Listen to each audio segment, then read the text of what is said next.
surrendering.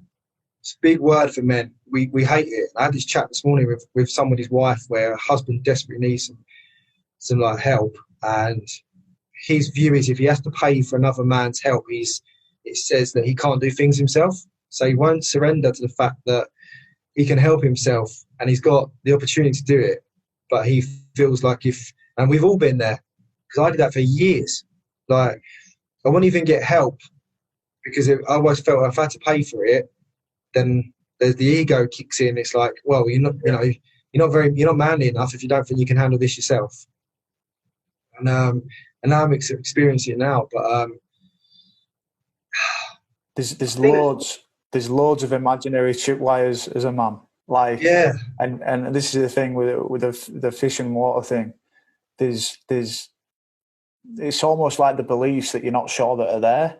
Do you know what I mean? Like you say, I'm not going to get help because that means that I'm not a man or whatever. But it's not conscious, if that makes sense. It's like it's there for men, and they can suffer and because the environment that they're in is invulnerable, they still won't do it because they've got no point of call for it, if that makes sense. You know what it is as well, is that we're so bought into being in our warrior psyche all the time, like doing action. And I'm like, God, I probably fight daily with not being in that because it's so inbred in me. And I remember going on this journey, just as I started getting into coaching about 3 years ago. I remember coming across guys in Brighton. I was going to Brighton once or twice a week, every week, and going in the water. And stuff started to come up for me then. I kept meeting like other coaches, other life coaches, and I was so like hippie woo-woo, like really soft, slow. Everything was like neutral. And I remember saying to Em, I was like, for better use of a word, but I'll say exactly what I said to her. I was like, fucking hell, I hope I don't turn into like this. Like, they got no spunk about them. Like, that's what I used to say. I was like, they got no spunk. Like, where's the fire? Where's the get-go in these guys? Like, that's what I used to feel. And it wasn't actually until about 18 months ago that I realised that they were just still. They were being. That they were able just to be like, you haven't got to be in action all the time. You know, for all I know, they left the beach and that was their time of the day to just be, to find a bit of time for themselves, to calm. And I was like sitting there thinking, yeah, we should be on the get-go all the time. We should be action takers all the time kind of thing. And I guess like 8 months ago is when it finally just hit me, where it's like, oh my God, like this masculinity part of me of just dominating, dominating an area or feeling like you have to be on the go or proving yourself all the time in the world. When I was like, shit, I need some of that. Actually, I need to spend more time with them people and learn how to just stop and take in a bit more, not take in, but like harness the feminine in me. You know, the softer, the nurturer, the carer, and start showing it towards myself. Because I think that was a big one, Steve, was when I realised that I'd learned a couple of years ago, I actually hated myself. I'm a tactile person. Like if we're in person, I'm always quite touchy and jovial and all that. And I love people, and I love my friends, but it was like a massive lack of any sort of self-love whatsoever. I couldn't sit still.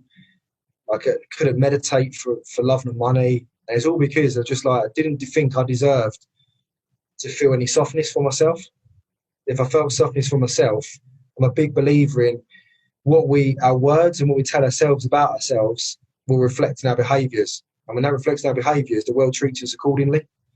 So in my brain, I was like, if I feel like I can be soft with myself and show myself love, then one, does that mean that the world's going to see that I love myself in a negative way, as in, oh, he loves himself? Or am I going to perceive to be, oh, he's soft, we can take the piss now? And that was a relationship used to go on in my head. It's like, I'm sure many men will relate to this, but you said before, like you're always proving yourself, and I think to an extent, when you're playing by the rules of the the traditional masculinity, it's a constant proving, if that makes sense. It's every day you're proving that badge, you're proving that you can wear that badge, which is an aspired for badge. Maybe that badge needs a bit of a tweak and a bit of a change, a bit of a progress and evolution.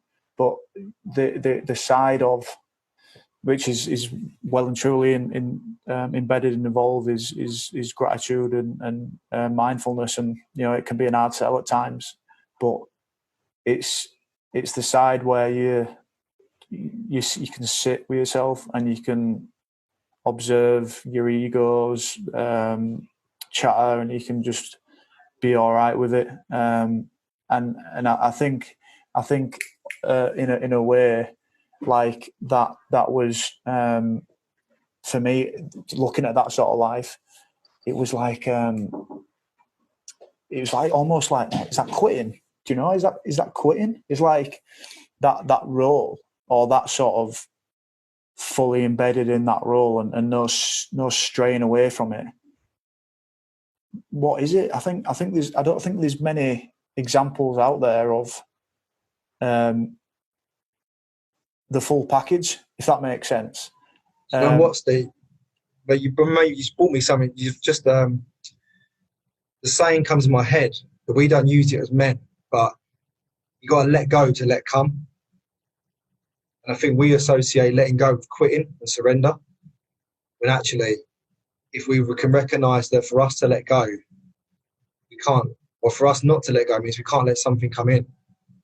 Whereas if we just stopped, that old saying, you've got to slow down to speed up.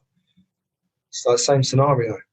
Like if we can learn to let go, to let come, I think we can find like a much softer approach to ourselves.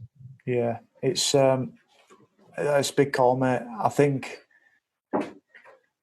there'll be men listening to this, and there'll be men that are clinging on, or they might not have got so far to listen to this podcast, but there's, I hope there'll be men that's clinging on to that way of life. In a way, it's not actually them; it's that way of life that they're living that's ingrained in them.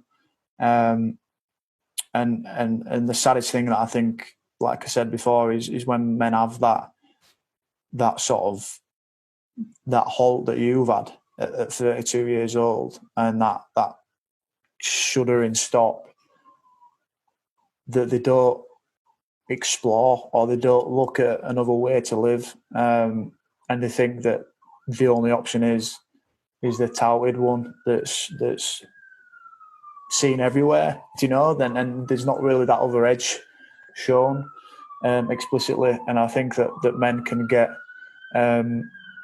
particularly lost. They may feel very lost because there's not that direction or the roadmap to another version. Yeah, you hit the nail on the head there, Steve, because it isn't an easy path. Like, it's not something where you can go, do you know what, I kind of want that change, and then think the path's going to be clear, because it's not.